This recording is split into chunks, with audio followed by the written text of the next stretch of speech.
On today's episode of PJ and the Beard, we're going to get into a few of our favorite things from 2023. But before we get into that, I'd like to ask you to consider subscribing to the channel, clicking on the notification bell. As we say all the time, your interaction with us helps us interact with great people in the industry, and we are going to talk about a number of them tonight that you are partially responsible for allowing us to interact with them. Yeah, and we're recording this on January 1st. Yes, Happy New Year. So we gave it all the time in the world to squeeze stuff in. So this is stuff from the channel that happened on the channel this year. Right. Not necessarily released this year. Things that we... Okay. Let's start with guitars. We had a lot of guitars in here. We had Fender guitars come in. We had Epiphone guitars. We had PRS guitars. We had Sterling guitar and... Gibson guitars. And Fender. We had a lot of guitars that we were able to get in through Zzounds. So I was wondering, first of all those that came in, your favorite, most interesting, whatever, you know, however you want to look at it. Surprisingly enough for me, it was the Yamaha Revstar. It was something I didn't know much about. I have a 1980 Yamaha SA2000. I like Yamaha guitars, but I really liked it. It was kind of a bold look. I think it had like an ombre finish kind of on it. But I think the playability, the access to the upper frets, which I don't get there too often, but the clarity of the pickups, I think, is kind of what stood out to me. So good on you, Yamaha. And that was like the entry level one. That's not even the one like that Chris Buck plays. It's just like down here. I was really pleasantly surprised by it. I really liked it.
For me, we had 4 different PRSs, all SEs.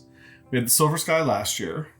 Started the year with the DGT, then we had the McCarty, and then we had the Paul's guitar, and then we had the Piezo hollow body too. Of all the SATs, he's a teacher, by the way. Yeah, I'm going back to work tomorrow. Of all of the SE PRS guitars, I think the one that really stood out to me that I was really sorry to send back was the Paul's guitar. There's something about it. Yeah, it's the signature of the guy who builds them. Yeah.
So having access to get more things in through Zzounds, what was your biggest surprise of everything we were able to have come through your door here? This is a shocker to me because this is really, I like Fender amps. I like one channel.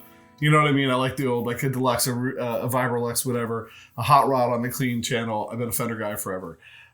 We got a PRS amp in this year. It's the MT15.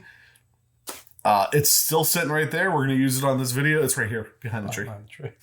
But we will use it on this video. My biggest surprise, I really like the clean sound on this amp. The clean sound on it sounds really good. I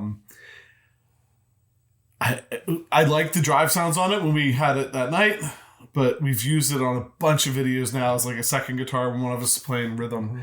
It is a great amp. It's a great price.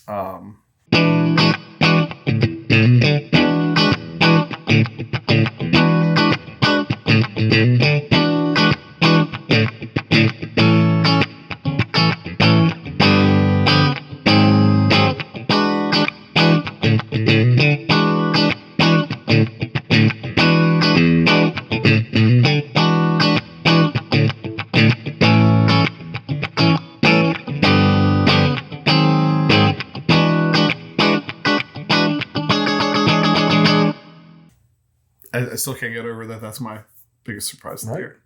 How about you? So mine was the J Rockett Archer Select. And part of the surprise is we did have this sent to us before it was released. So we had to figure out this K-style pedal. Yeah. Oh, no owner's manual. Great. So we got it early, which is great. We've only done that a handful of times. I refer to it as the Swiss Army knife of the K-style pedals. And we say this all the time. We're not necessarily K-style guys, but we have the Mjolnir back there. We've gone through some other ones. But this little rotary switch right here, can you hear it? It gives us the access to all of the magic diodes. I think it has just about every configuration the Klon has come with. So it's great. We have it. We're still working our way through K-style pedals, but it's really cool with the versatility of this. By engaging it, it goes to the default one, and then by hitting the second switch, you can go through all of these different options. So it was a real surprise to get it in. It was a real surprise to be able to go through and try out all of the unique sounds in it. So that was my surprise for. You did a clip for this one. I did, and I played this through the PRS. No, I did not. Sorry. Oh my. Happy New Year. I played this through the. Through the Gibson Les Paul special that we wanted to.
Both of those things came as a pretty big surprise to both of us this year, but they came to us with, well, at least the J Rockett came with no hype. I think the MT15 had a little bit of hype. It had been out for a little while. Yeah. Other things have hype when we get them, and there's some hype around them. So what did you play this year that you thought lived up to the hype? It rhymes with "we have the box." So it was the JHS3 series, right? It wasn't necessarily released this year, but we were a little late in the game to get them in, but they keeps releasing new ones. And I think we did 4 or 5.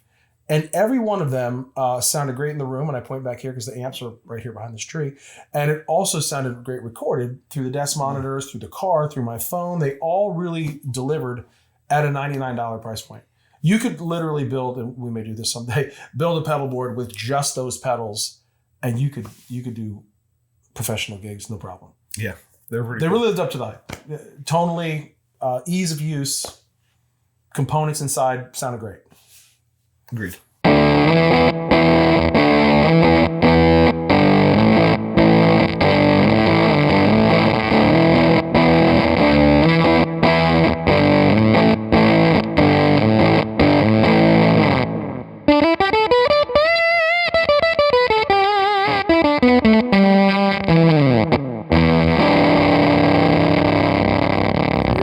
For me, I feel like PRS fanboy here in the beginning of this video. It's him this time. It's usually me. Yeah, it is. It's normally him. They've done it well this year. So I said out of the SEs we played, the Pauls was my favorite. We sent it back because we have a DGT. Right. And the hype that was around this guitar when it first came out, it was hype. Right. And it lives up to it. In fact, it kind of got pushed to the back of my mind a little bit because of all the other ones we played. And then last week when we were recording a video, I pulled it out and I was like, wow, that's really nice. And this Sunday I took it with me and I played it through rehearsal, played it through the service, played it in the after-service jam. So it's back. Maybe it's not the Paul's guitar. So yeah, it lived up to the hype. PRS DGT.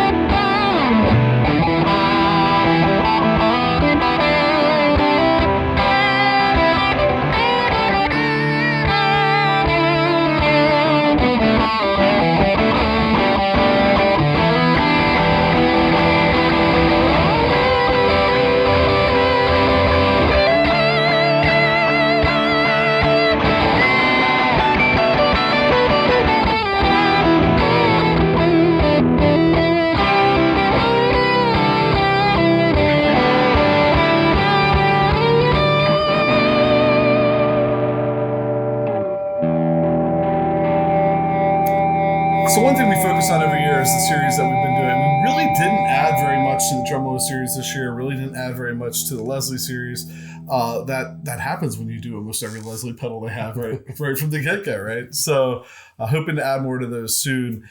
How about the Electra Distortion series? So part of the Electra Distortion series were these cartridges, these modules, and our friend at RFO Electronics, he sent us quite a few over this whole series, and we got some newer ones in from him.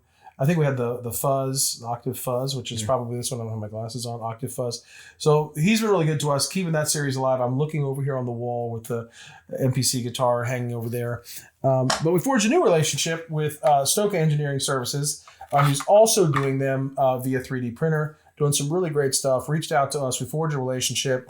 Is doing a cool thing with the Stomp Cradle, where we previewed these in the guitar. This is what it sounds like, the way that it connects with the volume, and then you could put it on the ground as a stomp box. So we really enjoyed it. For a series that we thought was over, these guys continue to crank these things out and send them to us, and we're grateful for that. And it's the never-ending series, and we're okay with that for now. Right. So. And cool stuff. And I think they know each other. Okay. I think there's some talking going on. So some cool stuff coming out. I know Jeffrey over at RFO Electronics has, we have other pedals from him that we'll probably mention here in a bit. Right. The other series that we did add to this year was the envelope filter series. We had a few envelope filters in. One that really stuck out to us, or, was did I say stuck out? You did. Okay. Sorry. Happy New Year. Happy New Year. New Year, same old team. One that popped out was the Earthquaker Devices Spatial Delivery. That was a pretty sweet envelope filter.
So this year we did start, and this has been kind of a slow start compared to some of the other series we've done, a Uni-Vibes series, and we've had some great Uni-Vibes on it. A minute ago I mentioned RFO electronics.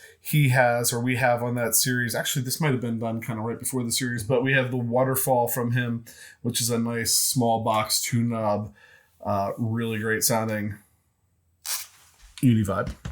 Took me a minute. And then his real vibe, which is more of the traditional big box thing. But what I really like about this is it has the cancel feature on it. So you can turn off the spinning part of the vibe, so to speak, and get just that buffer, that nice boost. And that sounds really good too. So he's making 2 cool vibes over there. And then we also got in this year, we had some other ones too. Like, the Jam Pedals one was on there. The one from... J Rockett was the other one? Yes. J Rockett was on there. So we've had a bunch of vibes. Slow start. We have a lot more to go. But from DLSFX, we have the Versa vibe, and Dave is doing incredible things over there. We're big fans of Dave.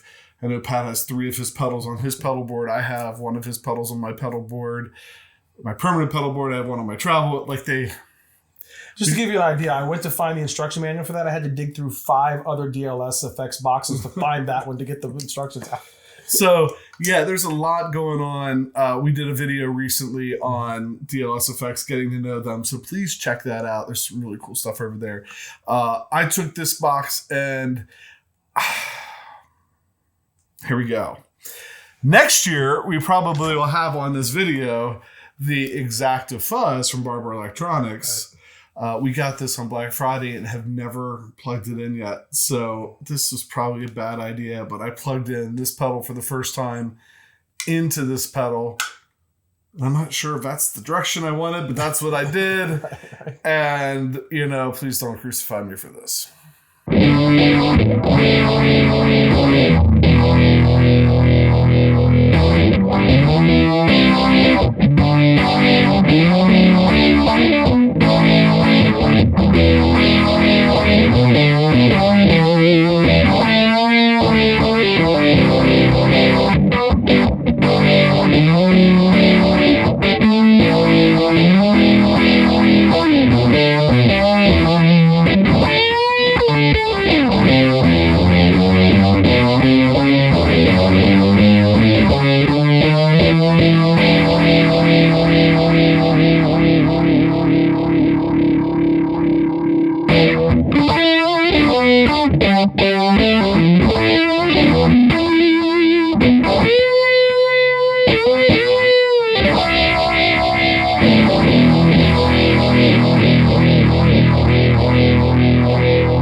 All right, so next up is the G-Lab DR2 Dual Reverb pedal.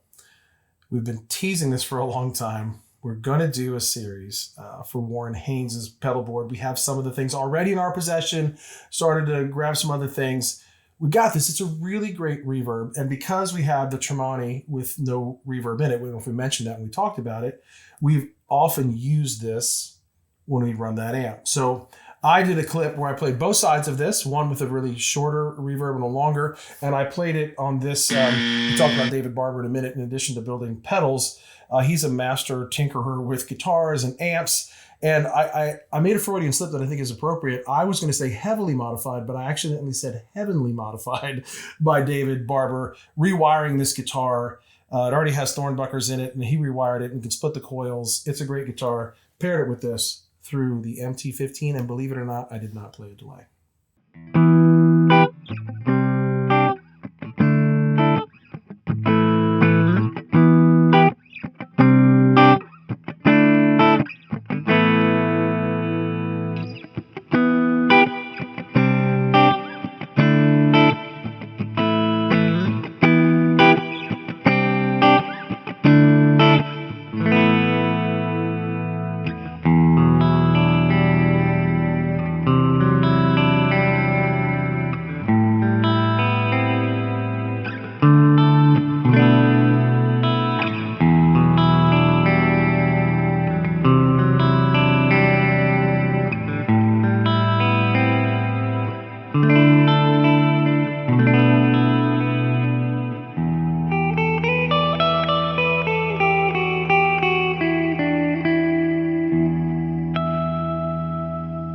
So Pat was talking about how Dave Barber helped us out or cleaned up that Les Paul, and really, he had it for about a year. So he played with it for quite a while and got it really, really set up nice.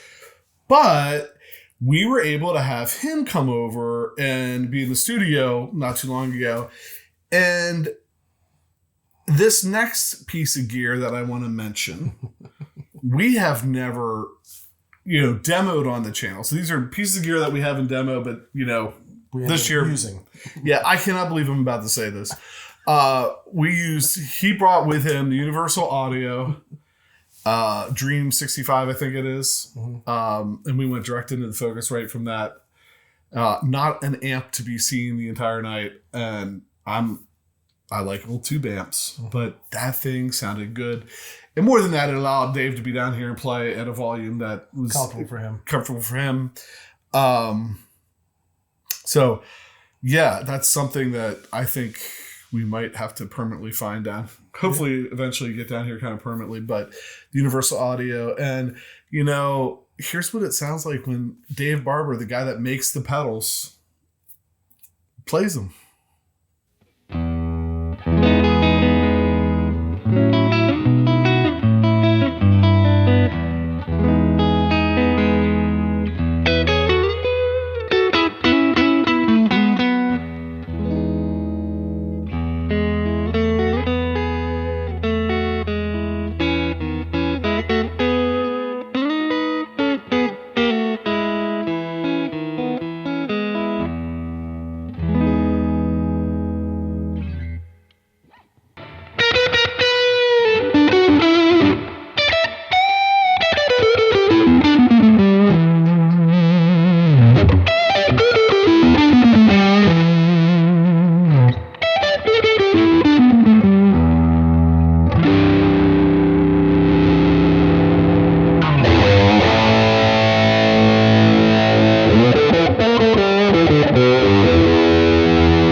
Coming out of that segment, first of all, I have to say what an amazing player David Barber is. We have been stunned by how great these pedal builders are as players, and David is right up there with them. His versatility, his touch, his style. He's a fantastic player. Enjoyed hanging out with him one time and watching him play. But we're going to move back into the not really used, not featured, but we used it. And this could also go into lives up to the hype. When the Keeley Halo was coming out, I watched every video I could because I love that spatial sound, but not necessarily an ambient reverb. So I'm like, let's get it in. Well, we got it in, and I immediately put it on my board, and I've not taken it off. I pretty much exclusively use like 3 or 4 of the presets. It is an amazing sounding delay. And I wouldn't know. He wouldn't know. He hears it from the other side of the stage. It lives up to the hype. It's a piece of gear I have used solidly. I think, honestly, I'm afraid to bring it over here because I don't think I'm going to do it justice. It is one that I have used exclusively, and I don't want to take it off the board at all. Yeah, you don't want to twist the knobs or mess it up or change the presets. I've only taken the effect level down a smidge on one of the presets. That's it. I just leave it alone. It's got 2 sides. It's a dual delay. It's I'll tell you what, I'll put a picture of it here because that's all he's gonna. Yeah, we don't have it in the room. So next, I think we get into new relationships here. One of the things that we really like about doing the YouTube thing is that we've been able to forge some awesome relationships with people in the business and help support what they're doing. That's been one of our goals, to support the people that are making the things that we love. Right. So do you want to start with that? You could start with yeah. This is the port. I do, yeah. This is the Abacus from 23.5, which I effectively call the porcupine, and you can see why. It is just a bunch of dip switches. It's an overdrive that's just laid out in a really unique fashion, and despite all of these switches and controls, it's really easy to get a good sound out of it. when we first played it, we got that. And tonight I went to home base. I did the PRS Silver Sky with this. I did have delay on this time, and I played it through the Tyler JT22. This is what I did.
Say this next one is a new relationship because we've been talking to Lawrence Petros. Goes back almost to the beginning of the channel, right. 2019 conversations during COVID. I think we interviewed him then. Yep. I don't know why we haven't had any of his pedals on the channel. Well, I do, because like some of the guys he gets demos his pedals are so good. Like, what are we gonna do? Right.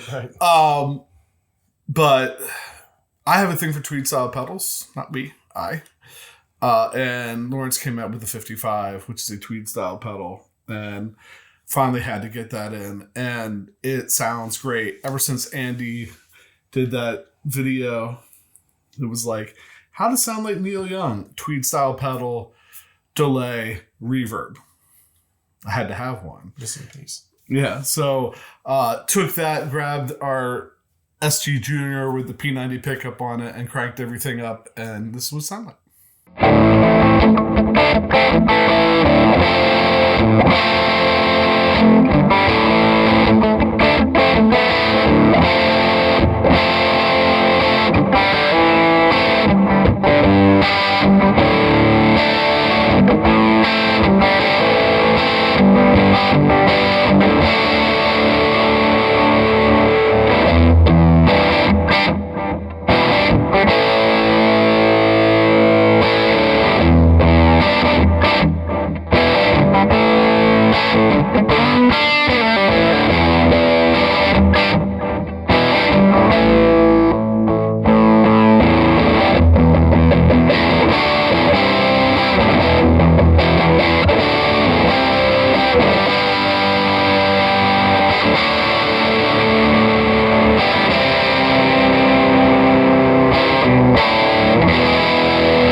And I'm going to back into it and let Jason describe how the relationship started. But we now have a relationship with FFX Pedals. We've done the Double Carbone, which is a two-sided drive pedal. There's a video out on that. Beard's going to talk about another one. And then we have one in the wings here, the MP, I guess the missing piece, got a puzzle piece on it. We have not shot a video on this yet, nor do I think we've plugged it in, but this will be coming in 2024.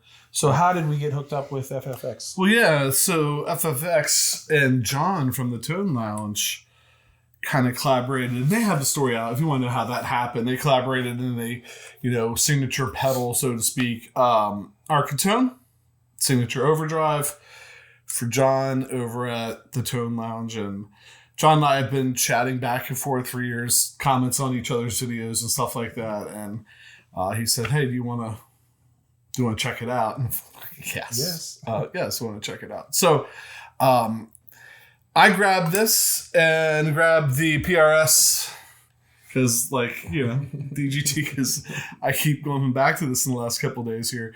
I grabbed that and played a little something with it. Sounds like this. I will say, this is a great pedal for your volume knob on your guitar. So, love that.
Those of you who've known us for a while, we do like to talk. Well, this is what we love to do. We're doing this because we enjoy hanging out. We enjoy playing.